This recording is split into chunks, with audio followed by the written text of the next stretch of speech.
Hey YouTube, how are you? It's Matt Kennedy here, really who else? And I'm just doing a small video reacting to the whole Tyreek Hill situation.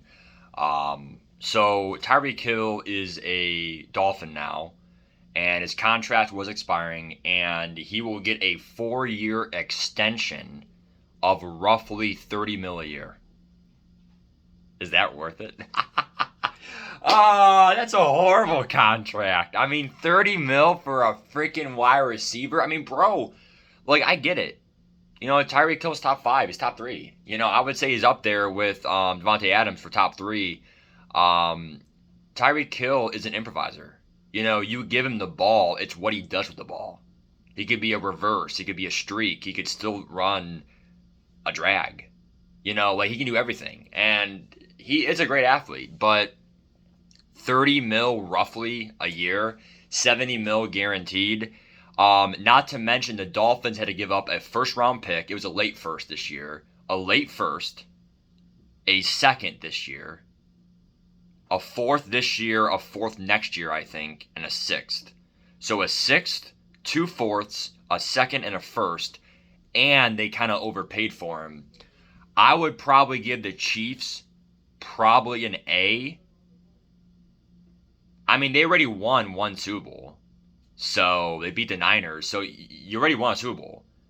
Buy low, sell high. The last 2 years, you didn't win it. You lost versus the Bucs. You lost versus the Bengals now.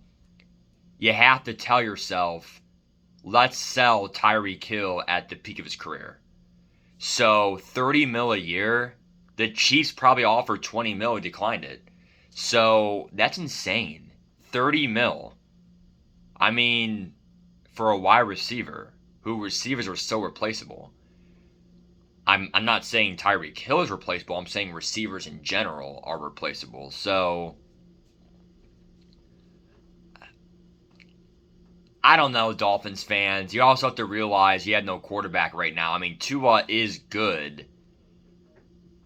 Good is even kind of putting it, mildly. I mean, you don't have the quarterback that can really give Hill what he needs.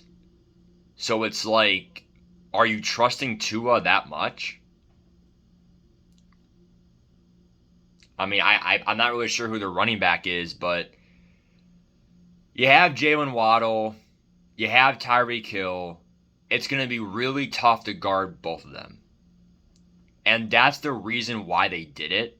They're trying to push to try to really be there with the Patriots and Bills. And, I see it. I'm a huge fan of obtaining him. I just don't know if they did it in the right manner. It's a deep wide receiver class. With that first round pick, you could have got a really cheap option in that late first round pick. Pretty much 25 some mil cheaper. So you're paying 30 some mil for Tyreek Hill. 30. It's 4 years, 120 mil. And it's like 70 mil guaranteed. And I'm not sure if it's 30 mil per year, but it's roughly math wise. And it's just like you could have got it. Like it's a deep wide receiver class, this class. So with that pick 29, you could have got at least a probably top six receiver. I don't really see more than six receivers going in the first round. I mean, that'd be a lot of receivers in the first round, six. So I can see there being 5 or 6 in the first round this year, which is roughly close to like 1/5 of the first round. There's many positions, folks, corners, other stuff. So I just feel like wide receivers, probably 5 or 6 in the first round, maybe 5. So you can still get a top 5, top 6 receiver in that pick 29. I would have got that for a cheaper option, especially knowing that Tua is not set 100% on your future. Like, yeah, you're trusting him because now he's going into his third year. And, like, I get it. But it's like a little bit inconsistent. Look where Baker took Cleveland. Not saying Baker's the worst quarterback ever. I'm not saying he's the best ever. I'm saying the same thing with Tua. Tua is not the worst ever. He's not the best ever. He's like, is that the kind of move you want to make? Look what happened for OBJ in Cleveland. That did not end up paying off. Now I'm a huge fan of the idea again. Jalen Waddle, Tyreek Hill, Mike Gesicki. It's insane, dude. It's going to be tough to guard. Now, can the run game get going, though? Because their run game's not that good. Now, I forget who their running back is, but I think they made a move for the Mostert, maybe. If not Mostert, someone else. I don't know who their running back is, but they have some notable guy that's better than last year's. Last year was by committee. They also made some O-line improvements. Not sure who they were, but they signed at least 1 or 2 linemen, too, this offseason. So, not to mention their defense was their strength. So look for the Dolphins to also make a playoff push. Them, Patriots, Bills, I could see being playoff teams.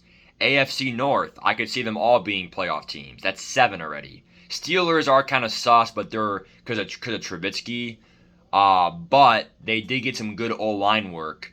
And also Najee Harris is a beast. And the defense is always going to be a beast. So I'm going to say Steelers are a playoff team. That's 7. Then we have, I'm going to still say the Chiefs are a playoff team, at least a wild card team.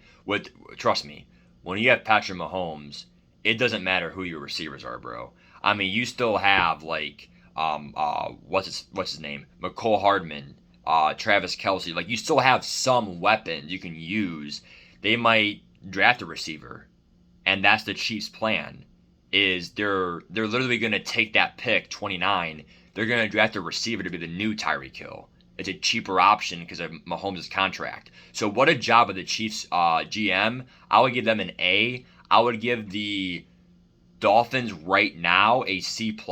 But if Tyreek Hill does what you think he would do with Tua, then I would give them a B+. Because I still think 30 mil is too much.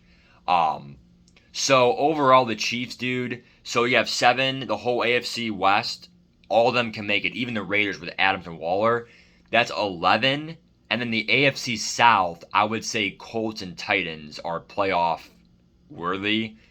Texans and Jags should not be in the playoffs. So you literally have 13 teams out of the 16 teams.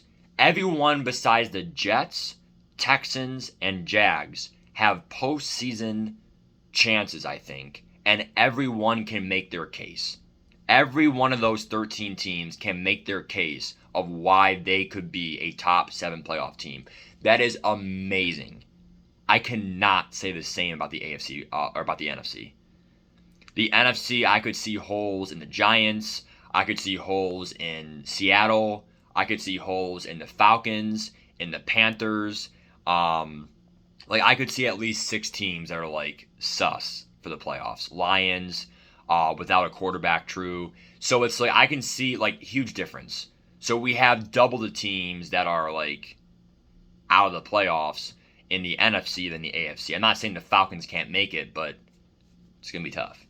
So give me your thoughts on Tyreek Hill's situation. Also, I did not give Matt Ryan a true thing. Falcons definitely lost that trade. It now makes them pretty much out of the playoffs because Ryan, he's old, but he still gives you a good chance for postseason run. You also have $40 million dead cap. I would give the Falcons a D+, a 3rd round pick. The fuck's that gonna do? I mean, nothing. I mean, just keep him at that point. It's also dead. You also lost money from it. If you got a 2nd, I would say it's a B-, but I'm gonna give him a D+. The Colts, I would definitely give them an A-. They're not paying as much as you would think, the Colts. You do have a win now team, the way John Taylor's playing the O-line to protect. Wow, Matt Ryan's going to feel really protected. So I would give the Colts an A- because they get an upgrade from Carson Wentz, and that's what it is. Give me your thoughts, peace.